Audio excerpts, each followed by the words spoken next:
Ce module consiste à étudier la distinction entre complexité et incertitude. En effet, si les deux sont liés, on peut rencontrer des problèmes très complexes sans incertitude et des problèmes très incertains mais peu complexes. C'est la conjonction des deux, complexité et incertitude, combinée à un enjeu important, qui crée la difficulté de la prise de décision. Et donc, la complexité n'est qu'un aspect de la difficulté de décider. Pour ceci, nous allons nous baser sur 3 exemples de décision et nous mettre en situation, c'est-à-dire dans la peau du décideur. Vous courez et arrivez sur le quai. Le train est là, prêt à partir. Va-t-il à Roissy, là où vous allez prendre votre avion, ou Mitriclet, l'autre destination du RER? Pas le temps de regarder le tableau d'affichage, la sonnerie retentit. Vous montez dans le train ou pas? Est-ce une décision incertaine? Est-ce une décision complexe? Prenez quelques instants pour réfléchir à ces questions. Est-ce une décision incertaine? La destination du train, elle, est certaine, puisque le conducteur et les passagers savent où ils vont.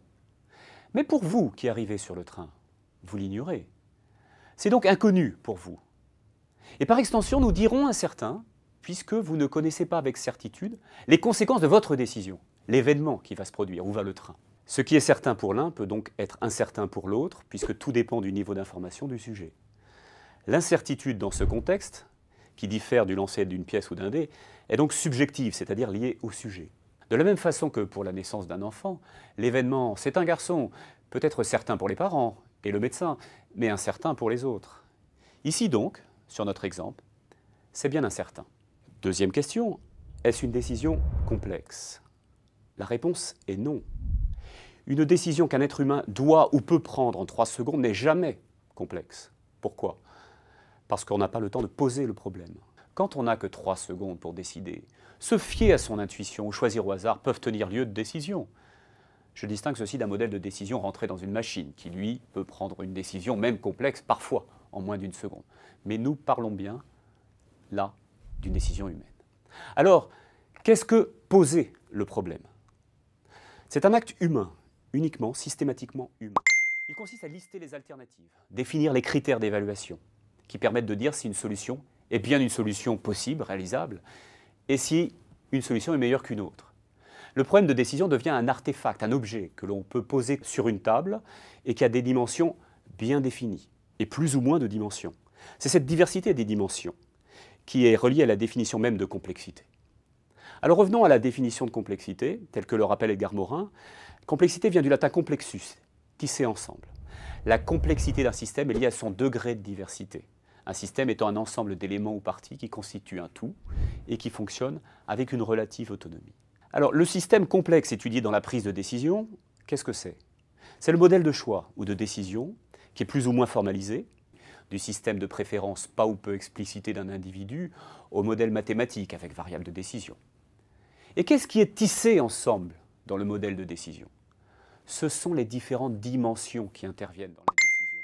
Et donc, la diversité qui rend une décision complexe est liée à la multiplicité des dimensions. En ce sens, un problème à 10 000 données n'est pas forcément complexe.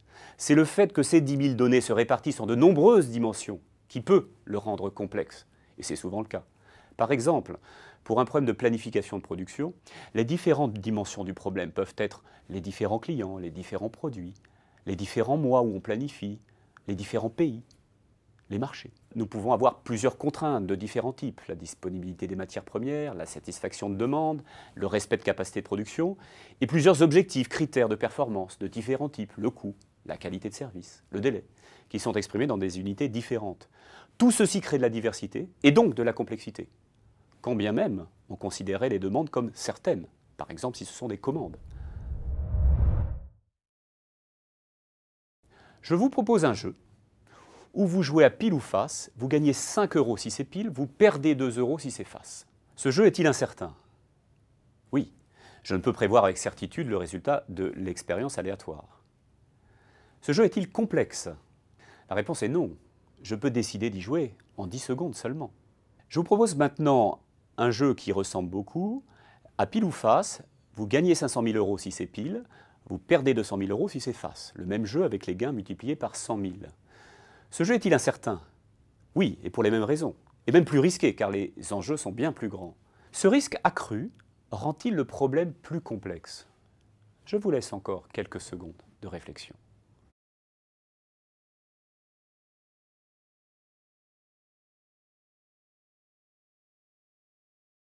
La réponse est encore non. Je décide encore, en moins de 10 secondes, de ne pas jouer à ce jeu, qui a 50% de chances de me faire perdre 200 000 euros.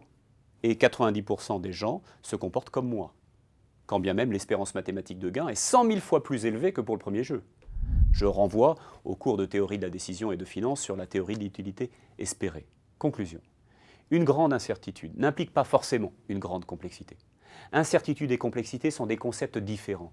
Il y a très peu de diversité dans le jeu que je vous propose. Un gain, une perte, une probabilité de 1,5, 3 données. Si en revanche, l'événement incertain, qui est gagné ou pas son procès, le niveau de la demande quand on lance un nouveau produit, est impacté par une grande diversité de facteurs, alors oui, la décision, aller ou pas au procès, lancer ou pas le nouveau produit, est généralement complexe. Et cette condition d'une grande diversité de facteurs ou dimensions influençant l'événement incertain est, dans la vraie vie, souvent vérifiée. D'autant plus que le contexte de décision est de plus en plus global. Le périmètre est de plus en plus large, multiples intervenants, zones géographiques étendues, plusieurs marchés, plusieurs réglementations, etc. En ce sens, l'incertitude implique souvent la complexité. Mais on peut être complexe sans être incertain, et incertain sans être complexe. Résumons. Quelles sont les 3 causes de difficulté d'une décision, la difficulté étant différente de la complexité?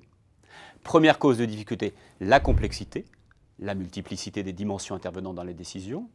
Deuxième cause, l'incertitude, l'impossibilité de prévoir avec certitude les conséquences de la mise à exécution de ma décision. Et la troisième cause, c'est l'enjeu, l'importance des conséquences pour l'individu ou pour le groupe qui est impacté par la décision. Les enjeux peuvent être monétaires, humains ou autres. Un chef d'État doit décider si son pays intervient militairement dans un pays étranger en conflit. Est-ce complexe? Est-ce incertain? Je vous laisse le temps de la réflexion. Est-ce incertain? Assurément. Est-ce complexe? Tout dépend du modèle de décision ou de choix, qu'aucune théorie scientifique ne peut revendiquer comme seul et unique système de préférence, puisque les critères d'évaluation sont nécessairement humains. Comment le chef d'État peut se comporter? Premier cas. Le chef d'État peut vouloir analyser toutes les forces politiques du pays en question, la situation politique, les capacités militaires des uns et des autres, l'histoire du pays, les exemples similaires dans le passé, les capacités financières, les risques humains, etc. Et ce sera très complexe. Pourquoi? Parce que beaucoup de dimensions sont enchevêtrées, tissées ensemble, complexus. Et les décisions sont liées, interdépendantes. Deuxième cas, il peut aussi tirer au sort sa décision, s'en remettre comme les anciens aux augures, pour les latins lire dans le vol des oiseaux, à l'oracle, à la pythie de Delphes. C'est après tout un modèle de décision parmi d'autres, qui produit aussi une solution. Et puis, troisième cas, par exemple, il peut décider d'intervenir militairement du seul fait qu'il aurait des intérêts cachés dans l'industrie de l'armement, sans se soucier de toutes les conséquences politiques, humaines, financières qu'on a vues au premier exemple, à moyen ou long terme de l'intervention. Dans ce cas, il y a peu de complexité, puisque son modèle de décision ne reposerait que sur une seule dimension. Conclusion. Pour pouvoir mesurer la complexité, il faut pouvoir poser son problème de décision et identifier, voire même choisir, ces diverses dimensions. Il faut poser un problème. Bien ou mal posé, un problème est toujours posé. Quand peut-on poser un problème? Quand on a le temps de le poser. Et pour cela, il faut se poser soi-même, contrairement à un problème à traiter en temps réel qui vous agresse.